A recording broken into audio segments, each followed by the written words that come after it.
ज़ाहिरी बात है, ये सारे इकट्ठे हो गए हैं, एक टोला बन गया, जितने भी चोर चके हैं सारे इकट्ठे हो गए हैं। इमरान खान अब अकेला बेचारा क्या करे, वो ईमानदार बंदा है, अच्छा इंसान है, मुल्क के लिए वो बहुत बेहतर है। ठीक है। बिस्मिल्लाहिर्रहमानिर्रहीम। आपका मेज़बान फैसल सारी आज नई वीडियो के साथ आपकी खिदमत में हाज़िर हूँ। आप देख रहे हैं फैसल शाइन यूट्यूब चैनल। मैं आज आया हूँ लाहौर बैरिया टाउन, जहाँ पर हफ्ता लगता है, और इधर के जो बाज़ारों हैं, उनके बाज़ार हैं, जो उनकी क्या सूरत हाल है, तो आइए उन्हीं की ज़ुबानें सुनते हैं और लोगों की राय सुनते हैं कि लोगों का क्या पैगाम है। आइए मेरे साथ। जी अस्सलाम वालेकुम।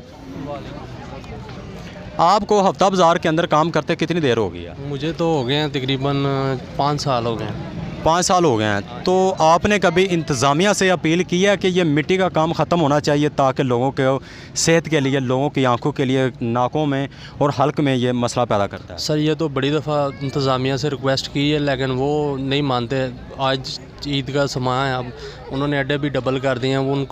उनको सिर्फ किराए से गर्ज है, बाकी और किसी चीज़ से नहीं है। वो कहते हैं हमें किराया दो, बाकी जाए सब बाढ़ में जाए, मट्टी है जो भी है। हालांकि हम बारिश में भी आते हैं यहाँ पे, बारिश में भी हम उनको इंतज़ामिया के जो सरबराह हैं वो बैरिया टाउन के हैं या किसी दूसरी जगह के हैं? नहीं, वो प्राइवेट ही हैं, बैरिया के नहीं है। ये पीछे मलक रियाज साहब का घर है, ये जगह उनकी है। उन्होंने आगे से ठेके पे दी हुई है जगह। रफ़ाकत नाम का ठेकेदार है, पहले कासम था, वो चला गया, अब रफ़ाकत नाम का ठेकेदार है। ये चारपाइयाँ भी उसकी हैं, बाज़ार का होल्ड भी उसका है। यानी कि इंतज़ामिया के अलावा भी जो दुकानदार होते हैं या 10 कस्टमर लगा लें, उनकी एक इकट्ठी राय होती है, कमेटी भी होती है, तो उस तरह के आपने का कोई है नहीं है? नहीं, उस तरह का कोई नहीं है यहाँ। मतलब कि हर किसी को अपनी मदद आपके तहत ही है? हाँ जी, अपनी मदद। आपके पास कौन सी चीज़ें पड़ी हुई हैं? हमारे पास बच्चों की गारमेंट्स है और लेडीज़ गारमेंट्स हैं, शर्टें वगैरह। अगर जो लोग हफ्ता बाज़ार को छोड़कर लाहौर का रुख करते हैं या दूसरे या दीगर शहरों का रुख करते हैं ख़रीदने के लिए बच्चों की चीज़ें, तो उनके रेट और जो आपके पास रेट है, इसमें कोई फ़र्क है?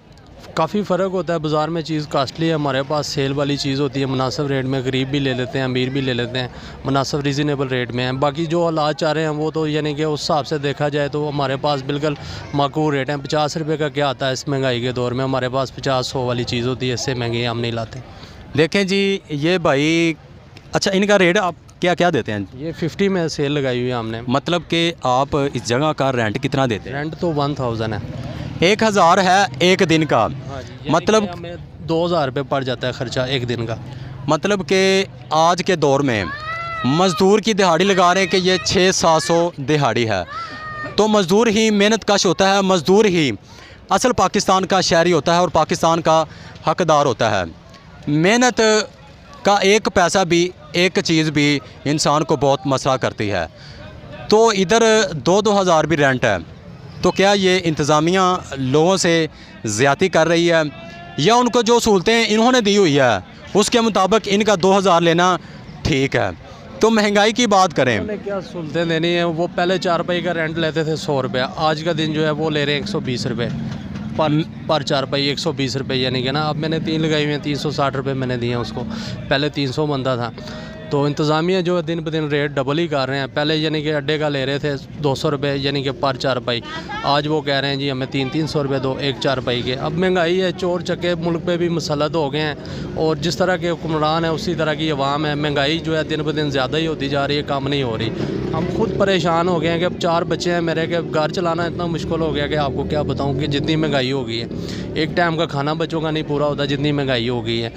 अच्छा जी, आप नून लीग की हुकूमत 70 सालों से पाकिस्तान के ऊपर मुसल्लत हुई है, या वो जगीराना इनका रवाज था या वो नस्ल दर नस्ल थे, इन्होंने अपने रिश्तेदारों को, अपने आबाओ अजदाद को ही मुसल्लत किया हुआ है।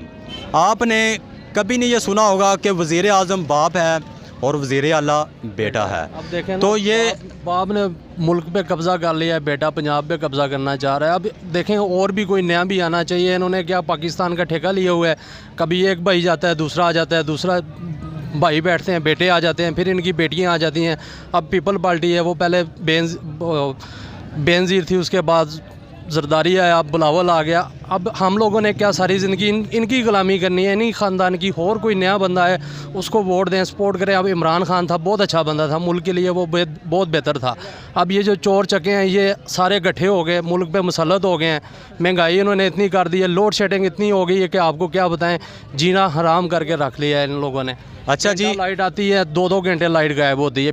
पीटीआई की हुकूमत में लोड शेडिंग नहीं थी, अब जब की इनकी हुकूमत आई इतनी लोड शेडिंग हो गई है। मतलब कि पीटीआई हुकूमत में पूछने वाले थे इनकी हुकूमत में कोई पूछने वाला नहीं है। बात तो वही है, अब चोर चक्के आ गए हैं, सारे इकट्ठे हो गए, सारे टोले इकट्ठे। मतलब कि इन लोगों ने अपनी बारी लगाई हुई थी कि 5 साल आपने करना जरदारी साहब और 5 साल नवाज शरीफ ने करना है। हाँ जी। तो नवाज शरीफ को अपनी कौम से इतना प्यार है कि वो अभी भी पाकिस्तान के अंदर नहीं आए। उनको प्यार होता वो पाकिस्तान में बैठते, पाकिस्तान में इधर रहते, इधर कोई ऐसा हॉस्पिटल बनाते हैं जिसमें उनका इलाज होता। ठीक है, उनको पाकिस्तान से प्यार ही नहीं है। वो अपने बाहर उन्होंने जायदादें बनाई हुई हैं, सारा कुछ पैसा बाहर लेके जा रहे हैं, अवाम को फुदू बनाया हुआ है। और आगे से अवाम भी उस तरह की है कि जो उनकी बातों में आ जाती है कि जी नारे लगाते हैं, शेर शेर शेर, क्या लोगों को घर में आटा डाल के देता है, कमा के तो सारे अपना ही खाते हैं ना। लेकिन मुल्क के लिए बेहतर सोचना चाहिए, सबको इकट्ठा होना चाहिए कि यार कौन हमारे मुल्क के मुफाद में है, कौन हमारे मुल्क के मुफाद में नहीं है। अब पीटीआई है, वो उसने एक ट्रेंड दिया है अवाम को, यंग जनरेशन को उसने एक शऊर दिया है। उसने बताया कि आपका हक़ है, आप अपने हक़ के लिए लड़ो। उससे पहले कितनी जमातें थी, किसी ने कोई शऊर किया है? कोई नहीं किया ना। पीटीआई ने एक अवाम को, यंग जनरेशन को, यूथ को एक शऊर दिया कि आप लोगों का हक़ है, आप अपने हक़ के लिए लड़ सकते हो। ठीक है, बाकी अब जितने हैं टोले बने हुए हैं, ठीक है, अब देखें सऊदीया में गए हैं, उनके साथ वहाँ पे क्या ज़िल्लत उन्होंने उठाई है, कितनी उनको ज़िल्लत और रसवाई मिली है वहाँ पे। ठीक है, अब जो चोर चके हैं ये सारे इनके साथ इंशाल्लाह आगे देखें अब क्या होता है। ठीक है, लेकिन इमरान खान आएंगे नेक्स्ट इंशाल्लाह, फुल पोजीशन में आएंगे। वज़ीर-ए-आज़म अगला इमरान खान ही है अल्लाह के हुक्म से। यानी कि भाई की आपके बातों का बुरा महसूस नहीं करना। हर एक गरीब की अपनी चूज़ होती है। पीके में इमरान खान तकरीबन 8 साल से हुकूमत कर रहे हैं। ठीक है, हमें कोई मसला नहीं है वहाँ से। ठीक है, कि बहुत अच्छी उसकी गवर्नमेंट जा रही है KPK में इमरान खान की। ठीक है, वहाँ पे उसने सुलतें दी हुई हैं आवाम को, बड़े अच्छे उसने काम किए हुए हैं। लेकिन ये आवाम के लिए कर रहा है, अपने लिए नहीं कर रहा। एक वाहिद ऐसा लीडर ये पाकिस्तान को मिला है कि जो पाकिस्तान के साथ मुखलस है, लेकिन अवाम जो है ना, अवाम को कदर नहीं है अच्छे इंसान की। हम वो लोग हैं कि जो अच्छा ईमानदार होता है हम कहते हैं ये बहुत बुरा है। ठीक है, जो होता है चोर चक्का हम उसको जो है हाथों पे उठा लेते हैं, कहते हैं ये बहुत अच्छा है। लेकिन ये दौर ऐसा आ गया है, ईमानदार लोग कम हैं, चोर चक्के जो हैं वो ज़्यादा हैं। अच्छा जी, हकदार के ऊपर जो हक के ऊपर चलता है उनकी बातें भी तलख होती हैं। तो इमरान खान साहब ने पिछले 3 साल हुकूमत की है, तो लोग कहते थे महंगाई है। क्या 70 साल के अंदर अगर नवाज शरीफ साहब बाहर प्रॉपर्टी ना बनाते, जगह उधर अपनी मिलें ना लगाते, अगर वही मिले वही पैसा पाकिस्तान के अंदर होता, तो क्या हमारी ये सूरत हाल होनी थी? खुशहाल होते आज हम, आज खुशहाल होते। ये पैसा सारा बाहर हमारा। अच्छा, लीडर होते हैं कि जो अपनी पार्टी चेंज नहीं करते। हाँ तो जी। इन जरदारी की ये चाल है कि इनको फंसाने के लिए? ये सारे चोर चक्के हैं, सारे इन पे केस बने हुए थे, इन्होंने अपने केस ख़त्म करने के इमरान लिए। खान साहब ने तो खुद इकरार किया ना कि 99% तो केस इन लोगों ने आपस में एक दूसरे के ऊपर किए हुए वो हैं। ज़ाहिरी बात है, ये सारे इकट्ठे हो गए हैं, एक टोला बन गया, जितने भी चोर चके हैं सारे इकट्ठे हो गए हैं। इमरान खान अब अकेला बेचारा क्या करे, वो ईमानदार बंदा है, अच्छा इंसान है, मुल्क के लिए वो बहुत बेहतर है। ठीक है, इन लोगों को ख़तरा था कि अगर ये बंदा रहा तो हमारे जो है ना राज खुल जाएंगे। इन्होंने अपने आप को सेव करने के लिए जो है ना ये सारा ड्रामा रचाया। ठीक है, बाहर की हुकूमतों के साथ मिलके, बाहर की ताकतों के साथ मिलके ये ड्रामा रचा रहे हैं। ठीक है, आगे से अवाम जो है, अवाम को सोचना चाहिए, बाहर निकलना चाहिए, सड़कों पे आना चाहिए, देखना चाहिए कि यार कौन बंदा हमारे हक़ के लिए बेहतर है, हम लोगों के लिए बेहतर है, हमारे आने वाले बच्चों के लिए बेहतर है।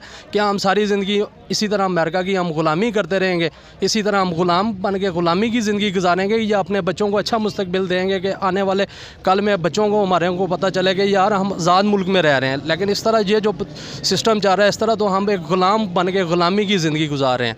ठीक है, आज़ाद हो के भी हम ग़ुलाम हैं, हम आज़ाद। भाई का कहने का मतलब क्या है कि शेर की 1 दिन की ज़िंदगी और गिद्दड़ की 100 दिन की ज़िंदगी। तो भाई ने तलख बातें की हैं और हक़ की बातें की हैं, तो इंसान को हक़ पर चलना ही चाहिए। तो आइए अब नेक्स्ट चलते हैं जी। बहुत शुक्रिया। अपने मेज़बान फैसल अंसारी को इजाज़त दीजिए, मिलते हैं नेक्स्ट वीडियो में, तब तक ख्याल रखिएगा। अल्लाह निगहबान। पाकिस्तान जिंदाबाद।